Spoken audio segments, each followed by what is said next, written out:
সাধু সংগ, সৎসংগ, ভকতৰ সংগ।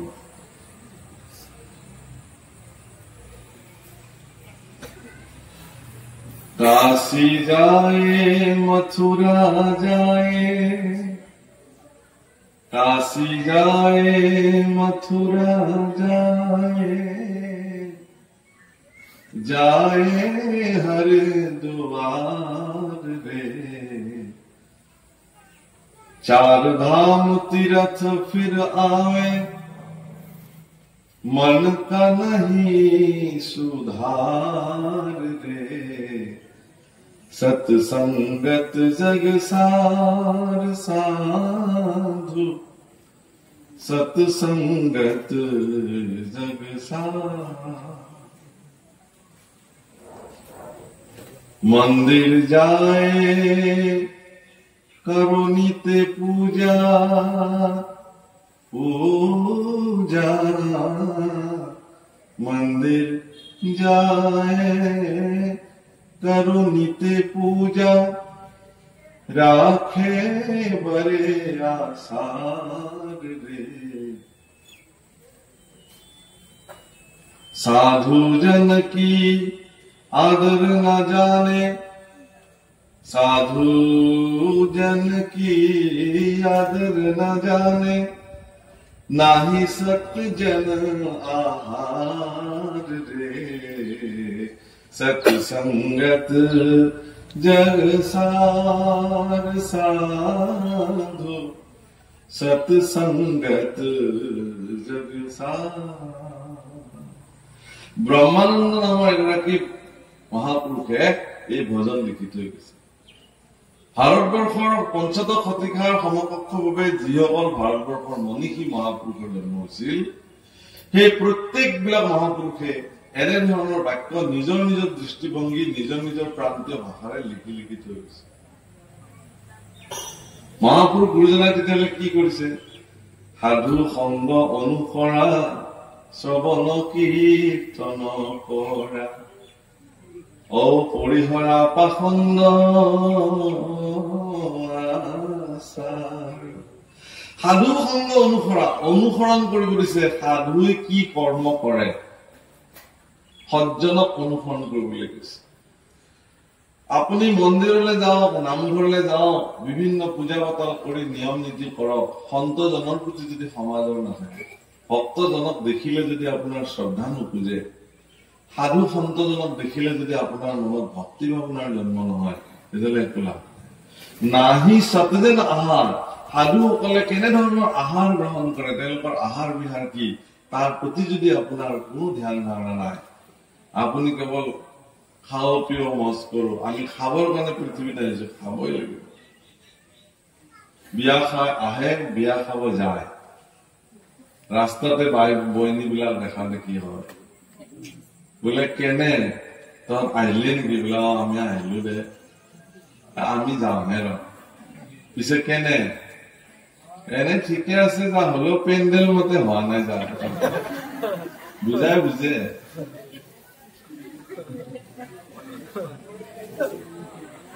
পেণ্ডেলটো মতে হোৱা নাই বোলে, কি কৰিব এতিয়া? তাৰমানে কেৱল সেই চিন্তা। মই সেইকাৰণে উজনি অসমৰ ফালে খুব ভাল পাওঁ। 7 দিনীয়া ভাগৱত যে মাত্ৰ 1000 কৰে, মগু দালি সিজাই থৈ দিয়ে আৰু মোহন ভোগ বুলি কয়, এনে একো নকয়, বাছ মগু দালি সিজি আছে, উতলি আছে আৰু। কিন্তু বিধে বিধে ভকতে যেতিয়া অনুষ্ঠানত খোৱাৰ প্ৰবন্ধ কৰিব, তেতিয়া ৰিজুপাঠকে কি ভাগৱত কলে, বোলে কিবা কৈছে দেই, মানুহটো বহুত ভাল কথাই কৈছে, কিন্তু কলে এইটো ইমান নাই, কিন্তু দালিখন ভাল হৈছে দেই, আৰু চব্জি বলে, সেইটোতহে মানুহ মজি থাকিব।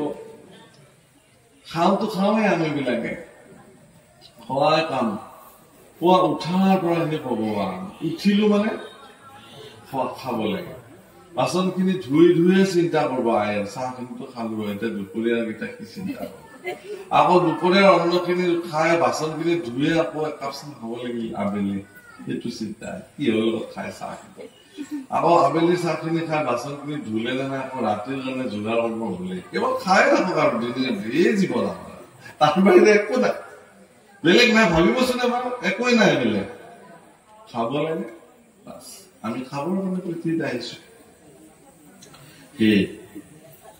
সেইকাৰণে মই কৈছো যে ভগৱানৰ দ্বাৰা স্বীকৃত জীৱ যিবিলাক জীৱই ইতৰ জন্ম গ্ৰহণ কৰিও গছ গছনি হৈও যদি আহি ইয়াতে ব্যৱহাৰ হৈ গল তুলসী জন্ম হৈ ইয়াত ব্যৱহাৰ হৈছে ধান কত ধান খেতি কৰি মানুহে কোন ধান ক'ত যায় হিচাপ নাই কিন্তু ইয়াত যিখিনি চাউল আহিছে পহতৰ কাৰণে সেইকেইটা জীৱন ধন্য হৈ আছে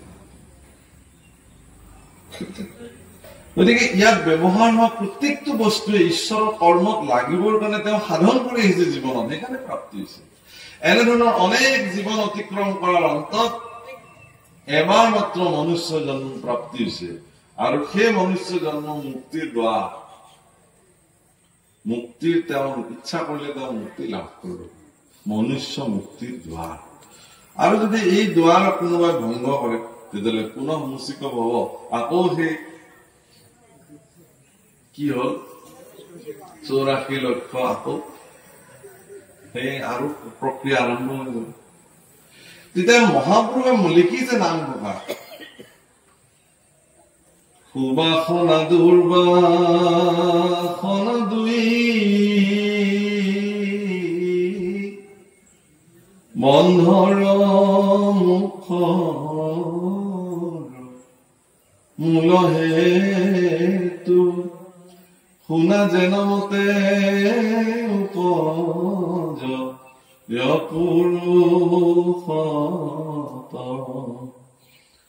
সন্তৰ কৃপাত সুবাসনা সুখে পুৰুষ কৃপাৱে জানা হৈ দুৰ্বাসনা সন্তৰ মনকুপত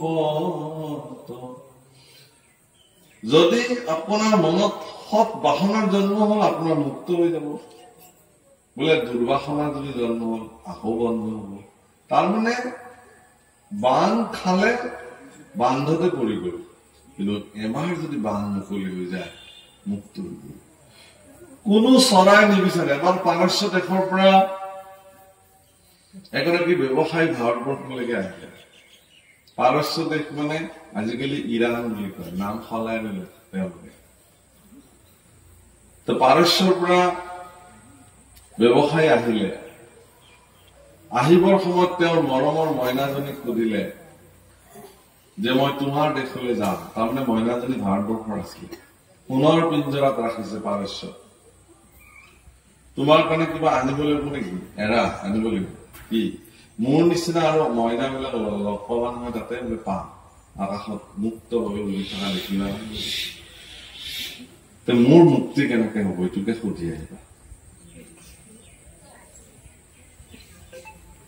তেওঁ ব্যৱসায় বাণিজ্য কৰি যিদিনাখন নাৱৰে পুনঃ উভতি যাবলৈ ওলাল নৈৰ ওপৰেৰে পাৰ হৈ যোৱা মইনা চৰাৰ জাপটো দেখি মনত পৰিলে আৰু চিঞৰি চিঞৰি সুধিলে এৰা তোমালোকৰ নিচিনা মইনা এজনী মোৰ ঘৰত অত্যন্ত আনন্দৰে সোণৰ বাহত সোণৰ পিঞ্জৰাত পৰম সুখেৰে খাই লৈ ধুনীয়াকে আছে তোমালোকতো কষ্ট কৰি খাই পুৰা উৰি উৰি বিচাৰি বিচাৰি খাব লাগে মোৰ মইনাজনীক চাকৰ নাকৰেৰে তেওঁ যোগান ধৰি সোণৰ পিঞ্জৰাত থাকে কিন্তু তেওঁ সুধিছে তেওঁৰ মুক্তি কেতিয়া হব কেনেকে হব এইবুলি কোৱাৰ লগে লগে সেই জাপটোৰ পৰা মইনা এজনী পৰি ধপধপকে বালিত উত্তপ্ত বালিত পৰি মৰি থাকে তেওঁৰ মনটো দুখ লাগিব তেওঁ গুচি গল আৰু গৈ সেই মইনাজনীক তেওঁ দেখা দিবলৈ টান পালে কিয় টান পালে যে তেওঁ সুধিলে কি বুলি কব তেওঁ আন এগৰাকী মইনাৰ মৃত্যুৰ বাৰ্তাটো তেওঁ দিবলৈ ইচ্ছা নাই তেতিয়া তেওঁ কলে যে মইনাজনী সুধিলে যে হে মোৰ মালিক তুমি মোক কোৱা মই সোধা কথাটোৰ কিবা তাৎপৰ্য কিবা ওলালনে আহিলে বাৰ্তা বোলে কিনো কম তোমাৰ মুক্তিৰ কথা সোধাৰ লগে লগে তোমাৰ নিচিনা এগৰাকী মইনা সেই জাকটোৰ পৰা পৰি বালিত মৰি থাকিল ধপধপকৈ। এই বুলি কবহে পালে সোণৰ পিঞ্জৰাত আবদ্ধ হৈ থকা মইনাজনীও তলত সৰি পৰিলে ধপধপকৈ এইটো মৰি থাকিল। তেতিয়া ব্যৱসায়ীজনে ভাবিলে যে এই দুজন কিজানি যোৰা এটা আছিলে, ইটোৰ বন্দীৰ বাৰ্তা সিটো সহ্য কৰিব নোৱাৰিলে আৰু সিটোৰ মৃত্যুৰ বাৰ্তা এইটো সহ্য কৰিব নোৱাৰিলে। ৰজাই সোণৰ পিঞ্জৰাৰ পৰা তেওঁ মুক্ত কৰিলে আৰু মাটিত থৈ দিলে। মৃত্যু হৈছে, তাৰ সৎকাৰ কৰিব। অকমান ইফাল সিফাল ব্যৱসায়ীজন যোৱাৰ লগে লগে মইনাটো উৰা মাৰি গৈ গছৰ ডালত উঠিলে। কৈছে, হে মুদৈ, মই আৰু এতিয়া তোমাৰ দাসত্বত নাই। এয়া চোৱা, মই মুক্ত। মই এতিয়া মোৰ দেশলৈ মই উৰি উৰি যাম। কৈছে, তোমাৰ মৃত্যু হোৱা নাছিল নেকি? নাই হোৱা। বোলে তেতিয়াহ'লে সেইগৰাকী? বোলে সেইটোৰো মৃত্যু হোৱা নাই। মোৰ কেনেকে মুক্তি হব তাৰেহে বাৰ্তাটো তেওঁ মোক দিছিলে, নহলেতো মই পিঞ্জৰাৰ পৰা বন্দী মুক্ত নহয়। এটা মুক্ত চৰাই সোণৰ পিঞ্জৰাত দৈনন্দিন তেওঁক কোনোবাই কিবা যোগান ধৰিলে বুলি যে তেওঁ সুখী হব এনে নহয়। তেওঁ মুক্ত আকাশৰ তলত নিজে বিচাৰি যিখিনি সুখ শান্তিৰ জীৱন নিৰ্বাহ কৰিব, সেইটো তেওঁ সোণৰ পিঞ্জৰাত সেই সুখটো তেওঁৰ জীৱনত প্ৰাপ্তি নহয়। আপুনিও এটা মুক্ত বিহংগ, আপুনিও মুক্ত জীৱ। ভাগৱতক সেইকাৰণে স্কন্ধ বুলি কয়। ভাগৱতৰ গীতাৰ বিলাকক অধ্যায় বোলে, ৰামায়ণৰ বিলাকক কাণ্ড বোলে। স্কন্ধ শব্দৰ অৰ্থ হ'ল মুক্ত বিহংগ। ভগৱানৰ মুক্ত লীলাসমূহ ইয়াত বৰ্ণন হৈছে কাৰণে স্কন্ধ। ভগৱানৰ মুক্ত বিহংগ, মুক্ত লীলা এইকাৰণে মানুহে অধ্যয়ন কৰে, যাতে ভগৱানৰ মুক্ত লীলাসমূহ শুনি শুনি মোৰ বন্দিত্ব জীৱও যাতে এদিন মুক্ত হৈ যায়। সেইটো কাৰণে গতিকে শ্ৰেষ্ঠ মুকুতিৰ ব্যৱস্থা হল সাধু সংগ। সাধু সংগ অনুসৰা, শ্ৰৱণ কীৰ্তন কৰা, পৰিহৰা পাখণ্ড আচাৰ। ইয়াত সেইকাৰণে কৈছে যে সেই প্ৰত্যেকটো দ্বাৰকাৰ জীৱ, প্ৰত্যেকটো বৃক্ষ, প্ৰত্যেকডাল দুবৰি বন তেওঁলোকে ৰৈ থাকে যে এতিয়া ভগৱান কৃষ্ণ দ্বাৰিকাধীশ কৃষ্ণ প্ৰাতঃ ভ্ৰমণ কৰিবলৈ আহিলে তেওঁৰ চৰণৰ স্পৰ্শ কাৰ বা শিৰত পৰে। প্ৰত্যেকডাল দুবৰি সচেষ্ট হৈ থাকে। যদি মোৰ মূৰৰ ওপৰত তেওঁ ভৰিখন থলেহেঁতেন মোৰ জীৱন মুক্ত হল। হীৰা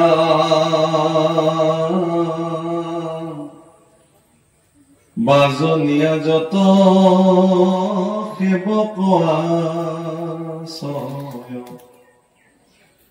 ঔ নিশি অৱসান জানি,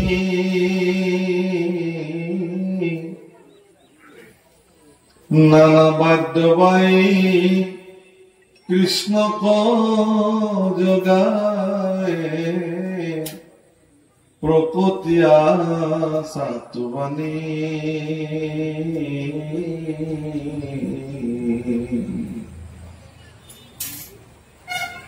দ্বাৰকাধীশ ভগৱান কৃষ্ণ বিছনাৰ পৰা শুই উঠিবৰ সময়ত তেওঁক জগাবৰ কাৰণে সুন্দৰ সুন্দৰ কণ্ঠৰ, সুললিত কণ্ঠৰ গায়ক বিলাকে আধা ৰাতিৰ পৰা জাগ্ৰত হৈ থাকে। ব্ৰহ্ম মুহূৰ্তৰ আগতেই ভগৱান কৃষ্ণক জগাবৰ কাৰণে তেওঁলোকে সুললিত কণ্ঠৰে কৰে। তেওঁলোকক কন্দৰ্প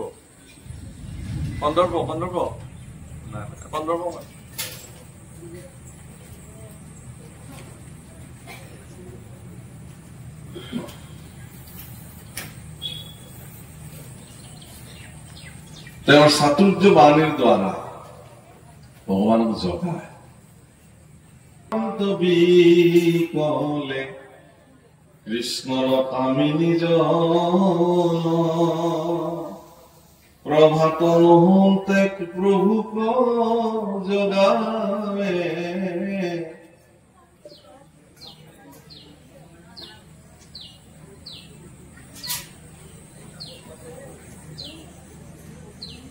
ভঙ্গ কৰে লিঙ্গ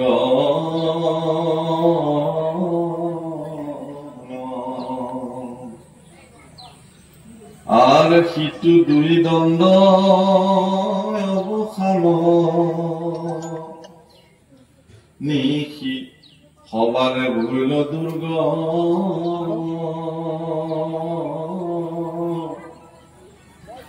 ভীষ্ম নন্দিনী ৰুক্মিণী উতাপ দেখিলায়াতি বিষম হীৰা কৃষ্ণৰ বাহুৰ মধ্যত থাকিয়া প্রভাত সময় জানি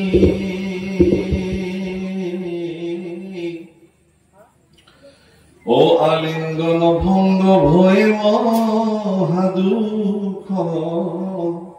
দেখন্ত নিতে রুক্মিণী লক্ষ্মী রূপে যদি হৃদয়তে থাকা মুকুন্দর মুখ চাই তবু মাধৱৰ প্ৰেময়া লিঙ্গন তেজিবে কৰঙ্গ নাই ৰাম দুই দণ্ড নিশি আসন্ত গোসাই উঠন্ত শয্যা পচাৰি খুচি খোচ হৈ আসন্ত কৰিয়া বৈকুণ্ঠ আসন বিৰি হীৰা নিৰ্বিষয় ৰূপ ভূয়াই আপোনাক প্ৰকৃতিত পৰি প্ৰকৃতিত পৰ কৰি ও অখণ্ড মণ্ডল পৰম নিৰ্মল পৰমাত্মা ধ্যান কৰি শব্দ বৰ ধুনীয়া ব্যৱহাৰ কৰিছে নিৰ্বিষয় ৰূপ ভগৱান নিৰ্বিষয় তেওঁ বিষয়ত তেওঁ নাই কোনো বিষয় বান্ধনে তেওঁ কোনোদিনে বান্ধিব নোৱাৰে কিন্তু নিৰ্বিষয় হোৱাৰ পিছতো তেওঁ কিন্তু প্ৰকৃতিত পৰ কৰি পৰ মানে অধীন নিজকে প্ৰকৃতিৰ অধীন কৰি ৰাখিলে ইয়াত প্ৰকৃতি শব্দ দুটা কথা কৈছে ইয়াত প্ৰকৃতি মানে জাগতিক জগতৰ প্ৰকৃতিকো বুজাইছে আৰু তেওঁৰ ভাৰ্যা সকলকো বুজাইছে যে তেওঁ নিৰ্বিষয় কোনো কামনা বাসনা কোনো ইন্দ্ৰিয় পৰিতৃপ্তিৰ লোভে মোহে কৃষ্ণ পুৰুষক বাধিত কৰিব নোৱাৰে কাৰণ তেওঁ নিৰ্বিষয় কিন্তু তথাপিও তেওঁ সাধাৰণ মনুষ্যৰ নিচিনাকে প্ৰকৃতিৰ অধীন হৈ নিজৰ ভাৰ্যাসকলৰ লগত তেনেধৰণে জীৱন অতিবাহিত কৰিছে আৰু সাধাৰণ মানুহ নিচিনা প্ৰাতঃতে উঠি পৰমাত্মাক ধ্যান কৰিছে আমি যেনেকে কৰো তেওঁ কৰিছে নিজেই নিজক যিটো আত্ম অনুসন্ধান ভগৱানে এইটো আদৰ্শ দেখুৱাইছে তেওঁ নিজেই নিজক ধ্যান কৰিছে নিজেই নিজক অনুসন্ধান কৰিছে অৰ্থাৎ আপুনি মই যেতিয়া ভগৱানক ধ্যান কৰো সেইটো নিজেই নিজক বিচৰাৰ এটা কৌশল মোৰ ভিতৰতে মই মোক বিচাৰিছো মনত ৰাখিব ধ্যান মানে ভগৱানক বেলেগ বস্তু মই এটা বেলেগ বস্তু মই বেলেগ বস্তু ভগৱানক ধ্যান কৰো এনে দৃষ্টিৰে ধ্যান কেতিয়াও আত্মগত দৃষ্টি নিজেই নিজৰ ভিতৰত ভগৱানক বিচাৰ কৰাটো হল ধ্যান এইটো ডাঙৰ কথা হীৰা অবিদ্যা বৰ্জিত উপাধিৰ নিহিত ব্যয় নাহি সুপ্ৰকাশ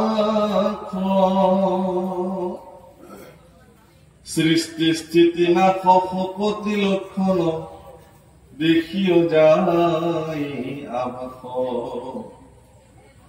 তেওঁৰ শৰীৰৰ পৰা বিদ্যুৎ হোৱা যি প্ৰকাশ সেই প্ৰকাশ কেতিয়াও ম্লান হৈ নাযায় শেষ হৈ নাযায়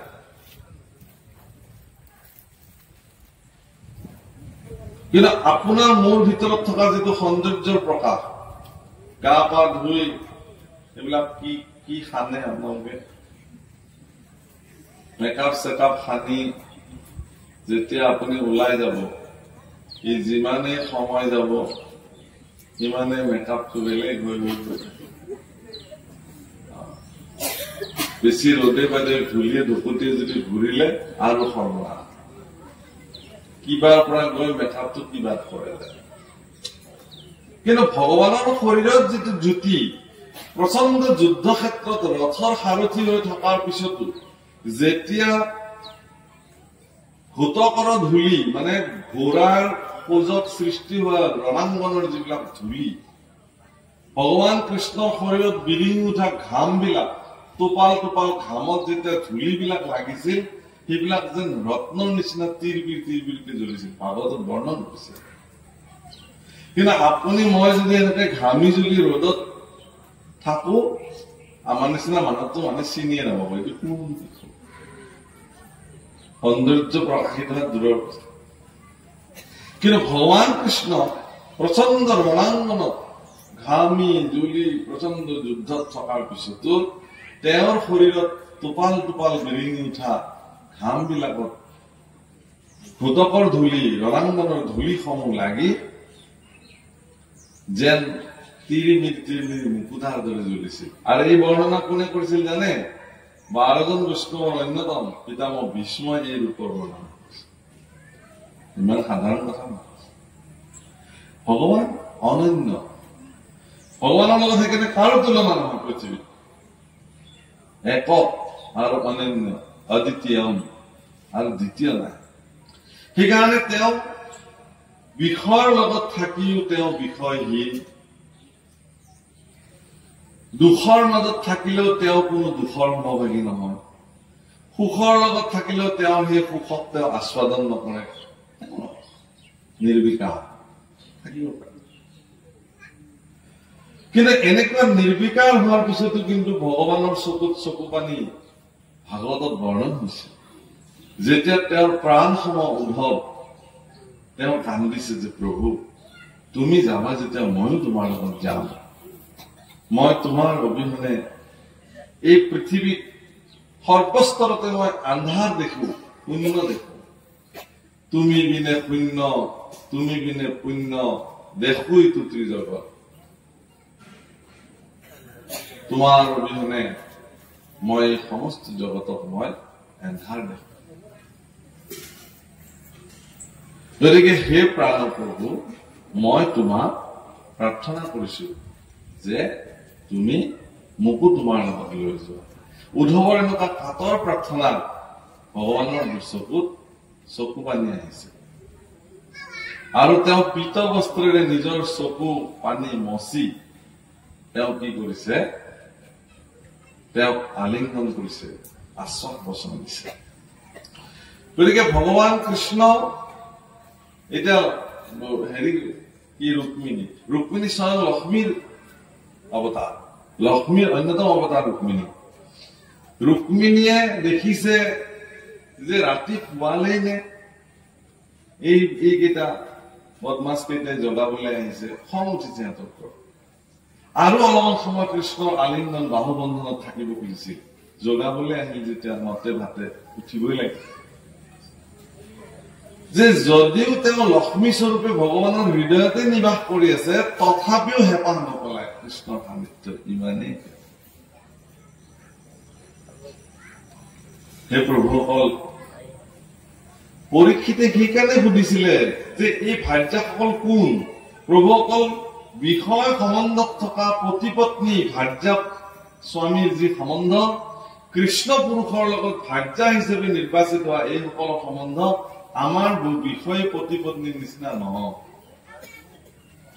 এখেতলোক পৰম সৌভাগ্যৱান একো একোজন সমৰ্পিত ভক্ত, ভগৱানৰ দ্বাৰা নিৰ্বাচিত একো একোজন ভক্ত, যাক ভগৱানে যাৰ লগত শয়ন কৰিব পাৰে, যাৰ লগত ভোজন কৰিব পাৰে।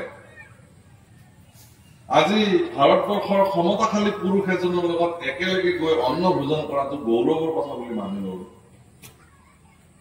মোক যদি প্ৰধানমন্ত্ৰীয়ে এসাঁজ একেলগে খাবলৈ মাতে তেওঁ দূৰত বহিব মই ইফালে বহিম তাতে 10টামান ফটো তুলি পেলাই পিছদিনে ফেচবুকত দিম প্ৰধানমন্ত্ৰীৰ লগত একেলগে এসাঁজ খোৱাৰ সৌভাগ্য প্ৰধানমন্ত্ৰী বাদ দিয়ক মুখ্যমন্ত্ৰীও বাদ দিয়ক যদি এমএলএও মাতে বা ইমান মই ক্ষমতাশালী এজন মানুহ বুলি নিজক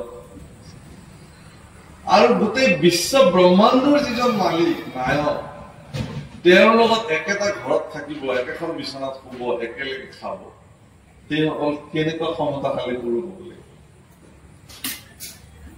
সেই দৃষ্টিৰে চাওকচোন তেওঁলোকৰ সেইটো অধিকাৰ আছে তেওঁলোকৰ সেইটো যোগ্যতা তেওঁলোকে ইতিমধ্যে অৰ্জন কৰিছে তেওঁলোকে পৰীক্ষিতৰ মন গৈছে যে মোকো তেনেকুৱা কিবা এটা জাগা পোৱা হলে মইতো তৰুণ কালতে শৰীৰ ত্যাগেই কৰিম এতিয়া একমাত্ৰ ভাগত পৃথিৱীত অহাৰ স্বাৰ্থত হে ভগৱান মোকো তেনেকুৱা এটা স্থানত তোমাৰ লগত যাতে সৰ্বদা থাকিব পৃথিৱীত এইবোৰ ধন ঐশ্বৰ্য বিভূতি শক্তি সামৰ্থ্য মইতো দুবাৰ চক্ৰৱৰ্তী ৰজা এবাৰ তোমাৰ উত্তৰাধিকাৰী পুত্ৰে চক্ৰৱৰ্তী আৰু মই নিজৰ বাহুবলেৰে চক্ৰৱৰ্তী মোকনো কিয় ক্ষমতা লাগে ইমান গতিকে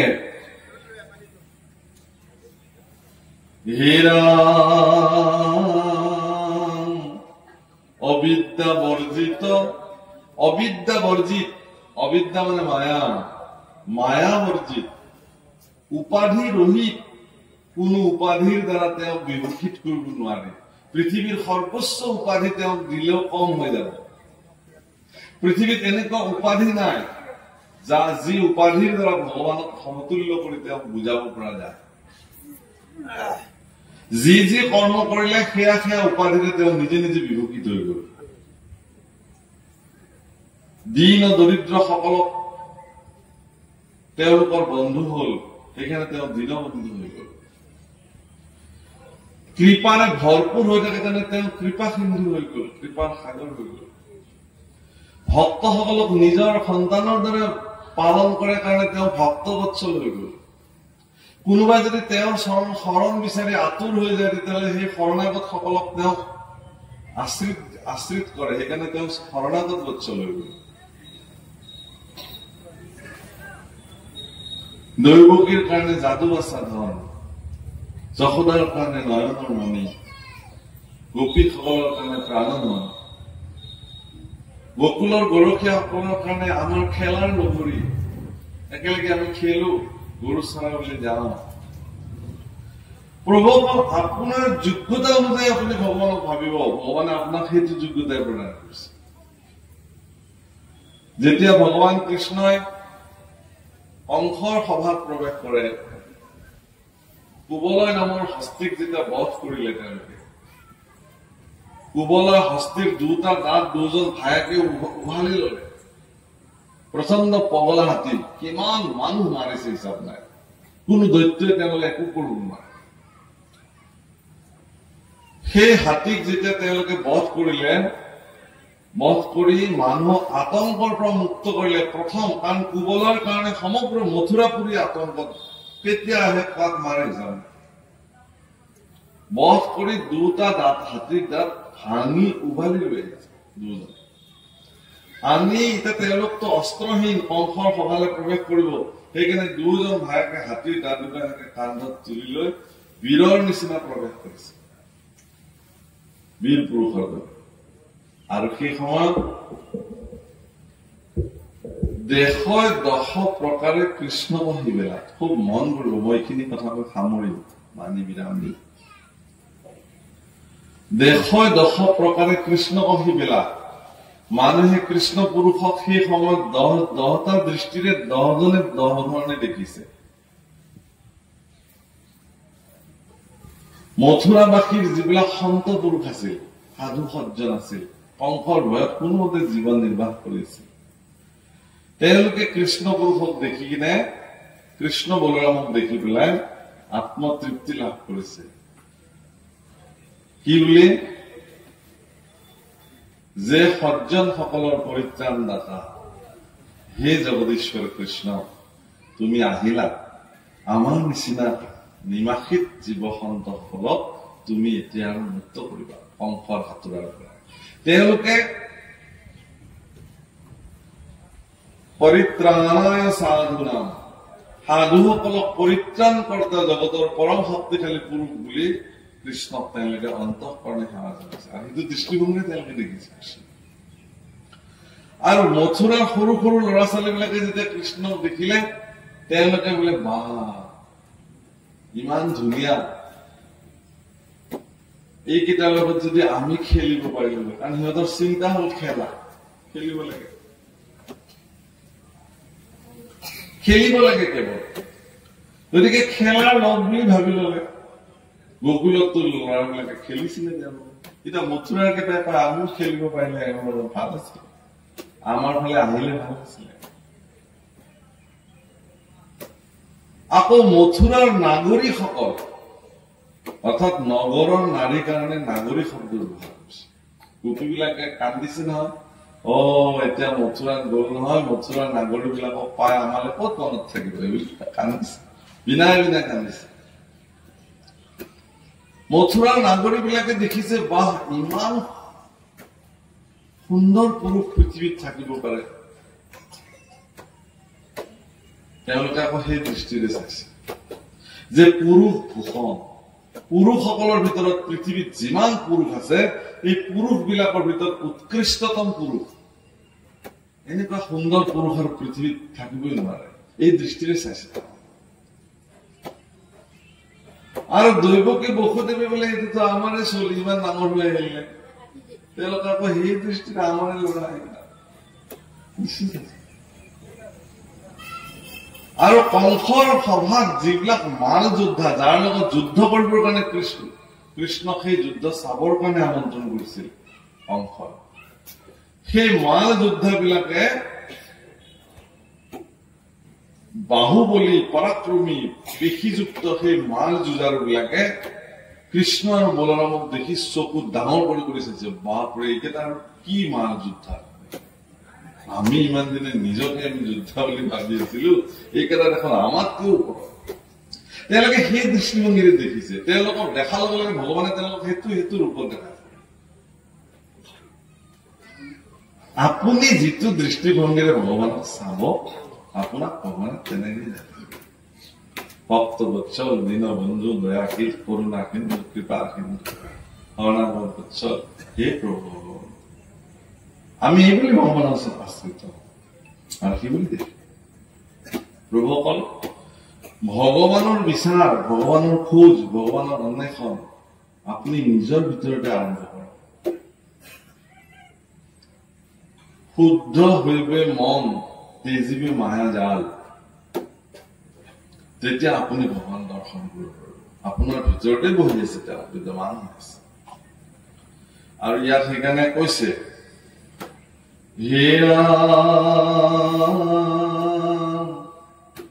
হেন পূৰ্ণানন্দ আপোনাক চিন্তি থাকা মুহূৰ্তে কমা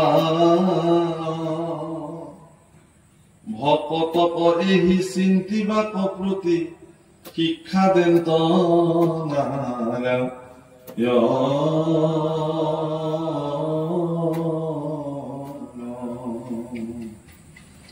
ভকতক এটা শিকনি দিবৰ কাৰণে বা লেচন দিবৰ কাৰণে ভগৱানে এইখিনি কৰিছে। গতিকে প্ৰভুসকল ইয়াৰ পিছত অন্য এটা চেট আহিছে 24 চন্দ্ৰ। গতিকে এইখিনি বাকী আমাৰ বাসকলে পঢ়িব। সেই পুতনুহে তোমাৰ কৃষ্ণদেৱ চৰণে হৃদয় ধৰিয়া আদিন মাধৱ দেৱে গায়া মঞ্জু আনন্দে ধেনু চাৰিব মজা কিন্তু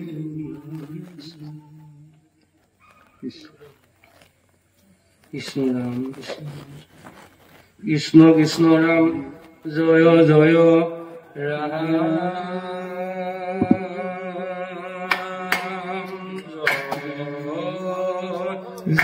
জয় ৰাম ৰাম জয় জয় ৰাম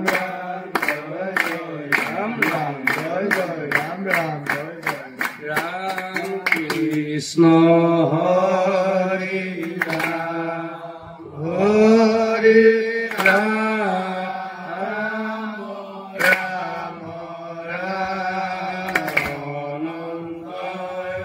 চ্যুত সনাতন নাৰায়ণ প্ৰাণ কৃষ্ণ হৰি ৰাম হৰি ৰাম ৰাম ৰাম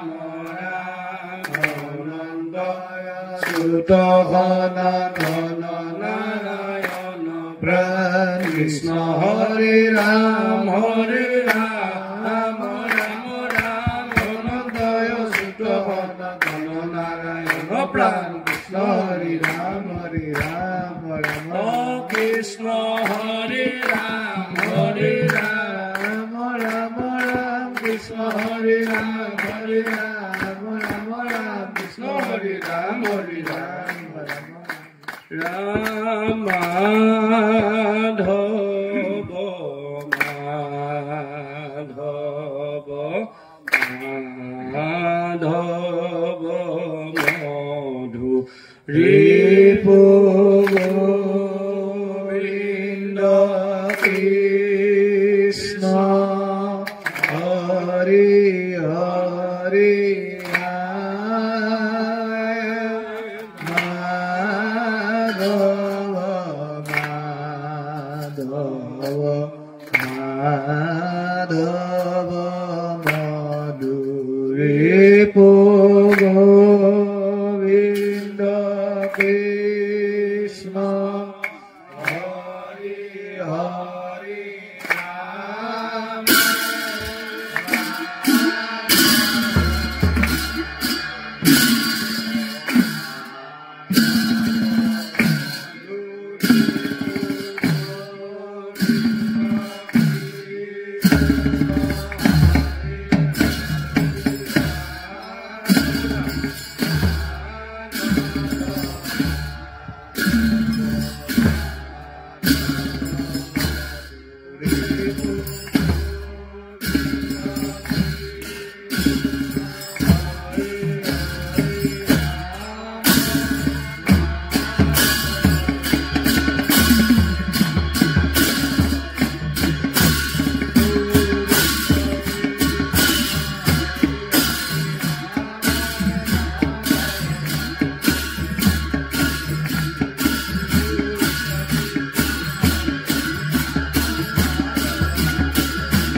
Don't